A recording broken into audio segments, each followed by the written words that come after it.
Hello welcome to our friends, आप सभी का स्वागत है हमारे YouTube channel genius academic and competitive classes में।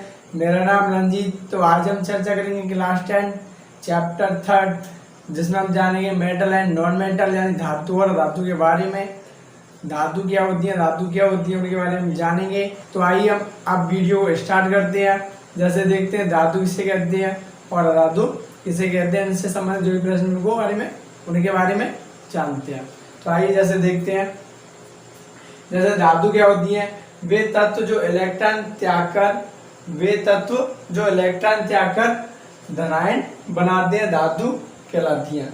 जैसे सोडियम, पोटेशियम, कॉपर, CO यानी वे तत्व जो इलेक्ट्रॉन त्याग कर धनायन बनाते हैं धातु कहलाते हैं। जैसे एग्जांपल समझते हैं। जैसे सोडियम धातु क्या करती है, इलेक्ट्रॉन त्यागती है। इलेक्ट्रॉन जैसे यहाँ पर देख रहे हैं आप, वे तत्व जो इलेक्ट्रॉन त्याग कर धनायन बनाते हैं, क्या बनाते हैं, इलेक्ट्रॉन त्याग कर क्या बनाते हैं, धनायन। तो सोडियम जो यहाँ पर क्या है, एक धनायन का रूप है। तो ये हो गया आपका धातु। और जैसे इसमें सोडियम दिया है, कॉपर दिया है और आयरन भी होता है और भी कैल्शियम धातु यानी कई धातुएं होती हैं। तो इस प्रकार की धातु। और आप जानते हैं हम अधातु में वे तत्व जो इलेक्ट्रॉन प्राप्त करके ऋणायन बनाते हैं उन्हें हम कहते हैं अधातु। जैसे सल्फर है, ऑक्सीजन है, नाइट्रोजन है, इस प्रकार की अधातु होती हैं। जैसे एग्जांपल में सल्फर जो धातु है क्या करेगी, सल्फर धातु क्या करेगी, इलेक्ट्रॉन त्याग करके बनाती है ऋणायन। इलेक्ट्रॉन त्याग करके बनाती है ऋणायन बनाती है, उसे कहते हैं अधातु। अब जैसे धातु और अधातु में कुछ जैसे पॉइंट होते हैं, जैसे गुण में थोड़े हम जानते हैं, लेकिन अभी इस सेशन में जो 30% सिलेबस था उसमें जो भौतिक गुण थे, आयनिक गुण थे, उनको हटा दिया है। लेकिन हम इनके थोड़े बहुत गुण जानते हैं। जैसे क्या थे गुण इसमें, तो जैसे आप देख सकते हैं, जैसे लोहा होता है, सोना होता है और चांदी होती है।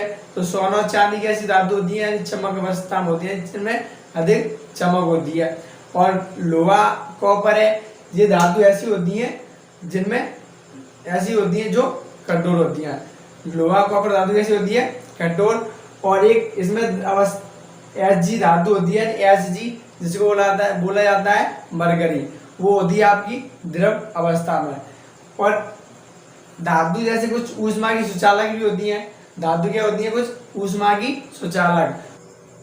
अब हम थोड़ा इसमें जानते हैं। धातु में एग्जाम में पूछ लिया भी जाता है। जैसे जो हीरा है, हीरा क्या है, किसका अपरूप है, तो वह कार्बन का अपरूप है, यानी वह एक अधातु है। तो इस प्रकार के प्रश्न आपके धातु और अधातु से बनते हैं। अब हम जानते हैं आयनिक यौगिक।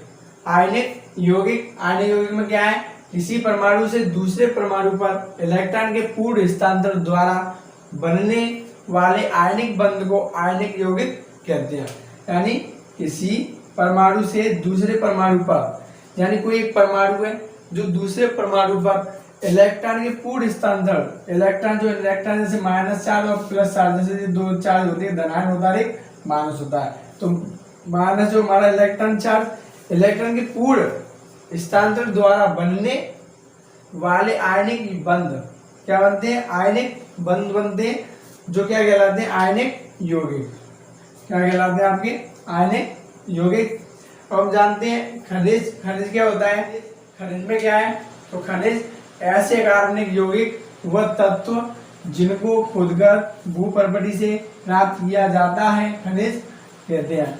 यानी ऐसे कार्बनिक तत्व या यौगिक जिनको खोदकर भूपर्पटी से प्राप्त किया जाता है खनिज कहलाते हैं। जैसे एग्जांपल धातु में जैसे आयरन है, सोना, चांदी, इस प्रकार की धातु जो होती हैं। अब हम जानते हैं अयस्क में क्या है, ऐसे खनिज जिनसे किसी धातु का सांद्रण शुद्ध व आसानी से किया जा सकता है, अयस्क कहलाता है। यानी ऐसे खनिज जिनसे किसी धातु का सांद्रण शुद्ध व आसानी से किया जा सकता है, अयस्क कहलाता है। यानी जो खनिज होते हैं, खनिज जैसे हमने जाना था ऊपर, खनिज, तो खनिज में क्या था, कोई तत्व था या यौगिक था, तो जिनसे क्या था, किसी धातु का सांद्रण शुद्ध व आसानी से सरलता पूर्वक किया जा सकता है वह कहलाता है अयस्क। अब हम जानते हैं मिश्र धातु क्या होती है। मिश्र धातु में क्या होता है, तो दो या दो से अधिक धातु आपस में मिलकर एक समांगी मिश्रण बनाकर तैयार करती है वह कहलाती है मिश्र धातु। दो या दो से अधिक धातु का आपस में मिलने से एक समांगी मिश्रण प्राप्त होता है या समांगी मिश्रण बनता है, उसे हम कहते हैं मिश्र धातु। अब जैसे मिश्र धातु होती कौन सी है आप जैसे जान सकते हैं, जैसे मिश्र धातु का मतलब होता है कोई धातु मिल रही हो, यानी कोई धातु आपस में मिल रही हो तो वे मिश्र धातु कहलाती है। जैसे आप जान सकते हैं कांसा जो धातु होती है, कांसा जो धातु होती है किसकी बनी होती है, तो उसमें क्या मिश्रण होता है, एक पीबी यानी लेड होता है, पीबी यानी लेड होता है और एसएन होता है यानी टिन। जो हमारी कांसा धातु होती है, कांसा धातु किसके मिश्रण के द्वारा बनती है, लेड यानी सीसा और टिन, इन दो धातुओं के द्वारा बनकर तैयार होती है कांसा धातु, जिसको क्या कहते हैं मिश्र धातु। अब जैसे एक एग्जांपल और जानते हैं, जैसे कॉपर, कॉपर से और जिंक से बनकर जो तैयार धातु होती है वो कौन सी होती है आपकी, वो आपकी पीतल होती है। यानी कॉपर और जिंक से मिलकर धातु जो बनती है वो कहलाती है पीतल। तो इस प्रकार की जो धातु होती है जो होती है मिश्र धातु, यानी लेड और टिन का जो मिश्रण होता है वह कहलाता है कांसा, और कॉपर और जिंक का जो मिश्रण होता है वह कहलाता है पीतल। तो इस प्रकार की आपकी मिश्र धातु होती है। अब हम जानते हैं संचार में, संचार क्या है, जब कोई धातु आर्द्र तथा वायु के संपर्क में आती है तो वह संचारित हो जाती है। यानी जब कोई धातु आर्द्र, आर्द्र यानी नमी तथा वायु के संपर्क में आती है तो वे कैसे हो जाती हैं, संचारित। यानी जब कोई धातु वायु तथा आर्द्र नमी के संपर्क में आने पर कैसे हो जाती है, वो संचारित हो जाती है। संचार मतलब संचार होना यानी जंग लगना, तो यही प्रक्रिया कहलाती है संचार। जैसे लोहे पर जंग का लगना, तो यानी जब किसी धातु को वायु में आर्द्र नमी का जंग लग जाती है तो वही रूप कहलाता है संचारण। अब हम जानते हैं इसके आगे टॉपिक पर, तो अब हम जानते हैं धातु में अघातवर्धनीयता क्या होती है, तन्यता क्या होती है, इनके बारे में हम जानेंगे।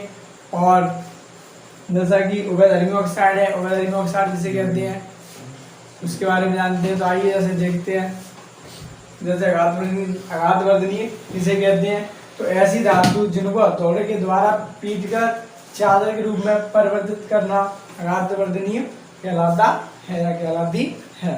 यानी ऐसी धातु, जैसे कोई धातु है उसको हथौड़े से पीट पीट कर क्या किया जाता है, एक चादर का रूप दिया जाता है, वह कहलाता है अघातवर्धनीयता। जैसे लोहा है, लोहे को पीट पीट कर कैसा आकार दे दिया था, एकदम पतला।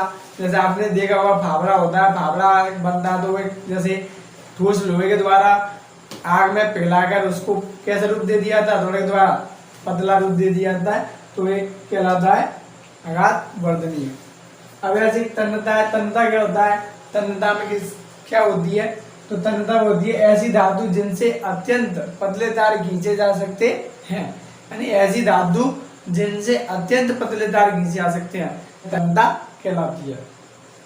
उभयधर्मी ऑक्साइड, उभयधर्मी ऑक्साइड में क्या होता है, वे ऑक्साइड जो अम्ल तथा क्षार के गुणधर्मों को प्रदर्शित करते हैं उभयधर्मी ऑक्साइड कहलाते हैं। जैसे कार्बन मोनोऑक्साइड CO है, नाइट्रस ऑक्साइड N2 है। नाइट्रस ऑक्साइड को ये भी कहते हैं हंसाने वाली जो गैस होती है नाइट्रस ऑक्साइड होती है।